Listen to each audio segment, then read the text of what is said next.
Hi, I'm Gideon, and this is DNS Hands-On. So we're going to go through it a little bit. I thought it was going to be really easy until I saw how some of these large websites actually complicate their DNS. Now, DNS has been used in the past for quite a lot of denial of service attacks. It's what we call reflection attacks, and I'll make a special video on reflection attacks and how they work. But the purpose of this video is to show you how DNS actually works. So let's get right into it and have a look at how DNS works and how we fault find it hands-on. So the command we use to actually do DNS lookups is bind utils command called NSLOOKUP. NSLOOKUP is probably the most well-known DNS command around. Now when we do an NSLOOKUP, your local server, DNS server, should be defined by your when you switch on your computer for DNS to work. So we can type in www.google.com and we'll get somewhere the non-authoritative answer. That means non-authoritative answer means that the answer was obtained from some server caching the DNS record. And DNS caching is really the thing that makes DNS work and scale to the internet. You can't always have the whole internet query a single server. So caching plays a very, very important role in DNS and happens at so many different levels. Now, what happens is, to get your website to scale to the size of the internet, you need lots of web servers. And it's very common for the web server providers to actually have servers on each continent or each area and to grow the servers in that way. But let me go through a little bit of the exercise and you'll sort of see how we get there. So we've learned that a SOA record is a start of authority record, defining who the primary DNS server is for a domain. So if we say set type equals SOA, and I'm asking my local DNS server, which is connected to DNS in this whole tree hierarchy of DNS, and I say, who is the start of authority for google.com? And we get lots of answers, both IPv6 answers and IPv4 answers. So we see that ns1.google.com is a primary DNS server for google.com.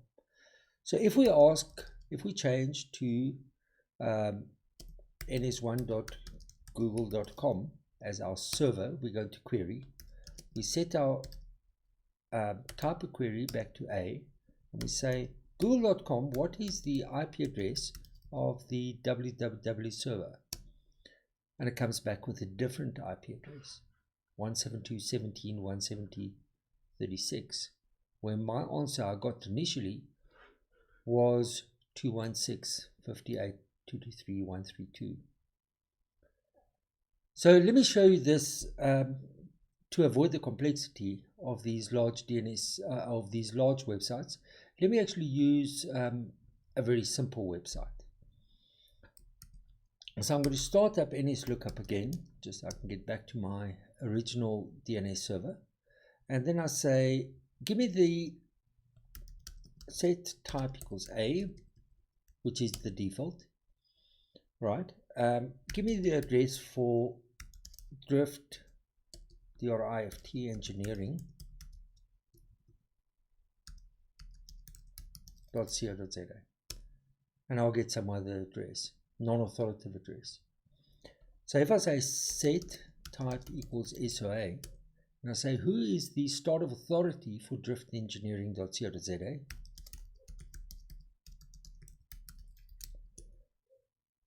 then I get ns1.linode.com. So let's go and ask ns1.linode.com, and we say, give us the address for drift engineering.co.za. Remember what type of record you're querying. So we want the A record, and you'll see that we get the same answer, 23.92.28.166, which is the same answer we got as the non-authoritative answer. See, non-authoritative answer, we got 2392.28.166. And when we went to ns1.linode.com, by setting that as our server that we're going to query, we now got an authoritative answer about what that is. So that's very simple, and that's how DNS works. That's how you figure out how you get the address record.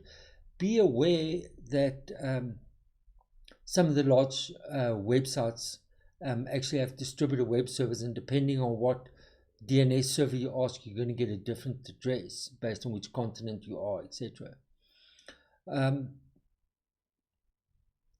We can also query DNS for other detail. So let's go back to the Google example and try and find out the mail server. So if we say set type equals mx, and we say who is the mail server for google.com. Now mx records are quite interesting. We get a non-authoritative answer, and we can go through the whole exercise of going through the SOA and asking the SOA and getting authoritative answers. But typically we don't worry too much. DNS is not is not meant for security. It's meant to make things work, to make lookups work. So typically we use these non-authoritative answers, and a lot more efficient way of validating the authenticity of a website or an endpoint or a mail server is through the use of certificates and TLS. So please watch my TLS videos to have a look at how TLS works and how we actually validate the authenticity of a server. But here we can see that google.com gave us a whole bunch of mail exchanges. Maybe more appropriate, set type equals mx, and let's go look for gmail.com, and here we get gmail.com. So here we get a non-authoritative answer again. Don't worry too much about that, because the server will be protected with a certificate. And here we can see that there's these numbers 5, 20, 30, 40, 10, etc. These are how important the mail server is and which one you should try. And typically you go and try the one with the lowest number first. So this mail server over here, gmail smtpn.l.google.com, is a primary mail server for google.com. We can go set type equals a, and then we can go and query that server, and there's the IP address of the Google Mail server. And I can almost guarantee you that if we connect onto that endpoint and we telnet port 25 on that server, we'll get some other answer. And there's an MX mail server for google.com. So what we've done is we took a look at SOA records, we took a look at MX records, we took a look at A records. We don't worry too much about non-authoritative answers because DNS is not our security system. On to do the queries. I want to show you one more example of where we do a query towards a SPF record. So we run our ns lookup command again. We say set type equals txt, and we say google.com. And this will then identify a whole bunch of TXT records. Here's the SPF record. There's some Facebook domain verification records, global SMIME, domain validation, some of the key that's inside there. So here's some DocuSign keys inside there.